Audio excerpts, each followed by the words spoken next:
যে এই সম্পত্তিটা সাধারণত কে কতটুকু পাবে সেটা নিয়ে আমার মাথা ব্যথা নেই।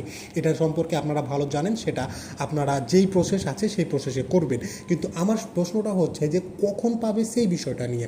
কখন পাবে বলতে সাধারণত আপনারা বুঝে গেছেন যে বাবার যে সম্পত্তি বাবার মৃত্যুর পরে কন্যা এবং পুত্রের মধ্যে বন্টন হয়ে যাবে। আচ্ছা, মৃত্যুর পরে বন্টন হবে, এইখানে আমার সমস্যাটা। মৃত্যুর পরে কেন বন্টন হতে হবে? তো ধরুন বাবা বেঁচে থাকতে সেই সম্পত্তিগুলো, বাবার যে সয় সম্পত্তি থাকে, ধন সম্পদ থাকে, সেগুলো কে ভোগ করে? পুত্র ভোগ করে। কিন্তু মেয়ের দোষটা আসলে কোন জায়গায়? মেয়ে কেন ভোগ করতে পারে না? এইখানে বিষয় প্রশ্নটা, এবং এটা একটা গুরুতর সমস্যা। যদি আমি আপনাকে বিশ্লেষণ করি আপনি বুঝতে পারবেন। তো চলুন আমরা একটু ভালোভাবে বোঝার চেষ্টা করি। এবং ধরুন আমাকেই উদাহরণ হিসাবে ধরুন যে আমার নানার একটা ছেলে একটা মেয়ে। মেয়ে হচ্ছে আমার মা, আর আমার মামা তো আমার মামাই। এখন আমার যে নানার সয় সম্পত্তি, সেই সয় সম্পত্তি অর্থ সম্পদ যেটুকু আছে, যতটুকুই থাক, ওই যতটুকু আমার মামা ভোগ করছে, এবং তার যে সন্তানি রয়েছে তাদেরকে পড়ালেখা, তাদের জীবন জীবিকা নির্বাহ, পোশাক আশাক, সুন্দর একটা জীবন দেওয়ার কাজে ব্যয় করছে। আচ্ছা, এখন আমার মা তিনি দরিদ্র পরিবারে বিয়ে হওয়ার কারণে আমরা যে সন্তান, তার 5টা সন্তান, এই 5টা সন্তানকে পড়ালেখা করানো, জীবন জীবিকা নির্বাহ করা, তাদের পোশাক পরিচ্ছদের ব্যবস্থা করা একটু টাফ হয়ে পড়ছে। আমাদের ভালো পড়ালেখার সুযোগ করে দিতে পারছে না। এখন আমার মাকে যেটা করতে হচ্ছে যে আমার মায়ের বাবার মানে আমার নানার ধন সম্পদ থাকা সত্ত্বেও কিন্তু তাকে কষ্ট করতে হচ্ছে, এবং তাকে বসে থাকতে হচ্ছে সেই প্রসেসের, যে কখন তার বাবা মরবে এবং ধন সম্পদ সে পাবে এবং সেগুলোর প্রপার ইউটিলাইজ করতে পারবে, সেগুলোর প্রপার ব্যবস্থাপনা করতে পারবে, আমাদেরকে সহায়তা করতে পারবে। এখন আমি আপনাকে বলি যে ধরুন আমি 7 বছর বয়সে, আমার নানা বেঁচে আছে, আমি 7 বছর বয়সে পড়ালেখা শুরু করলাম এবং 30 বছর বয়স পর্যন্ত পড়ালেখা করলাম। এই সময়টা কিন্তু আমার জীবনের স্বর্ণযুগ।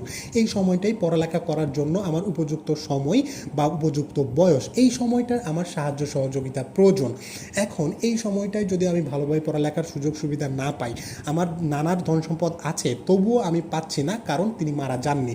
তিনি মারা গেলে আমি পাবো। কিন্তু আমার যখন 30 বছর হয়ে গেল, আমার পড়ালেখা কোনো না কোনোভাবে উতরে গেল, শেষ হয়ে গেল, আমি প্রপার কোনো একটা ভালো রেজাল্ট করতে পারলাম না সুযোগ সুবিধার অভাবে, তখন আমার নানা মারা গেলে ধন সম্পদগুলো আমাদের জীবনে আমার মা পেল।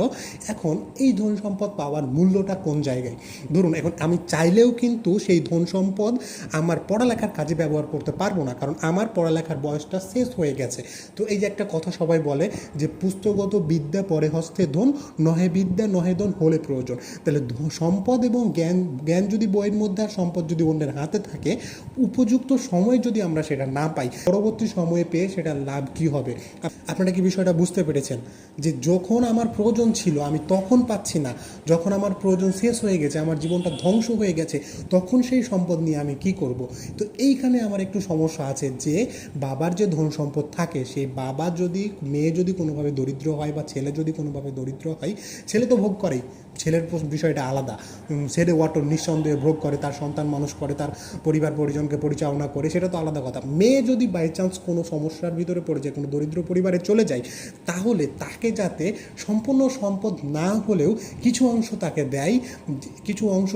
দেয়, যে অংশটা সে তার সন্তানীদের ভবিষ্যতের জন্য ব্যবহার করতে পারে। তো এইটা করলে সমস্যাটা কোন জায়গায়? এইটা নিয়ে তো কখনো কেউ চিন্তা করে না।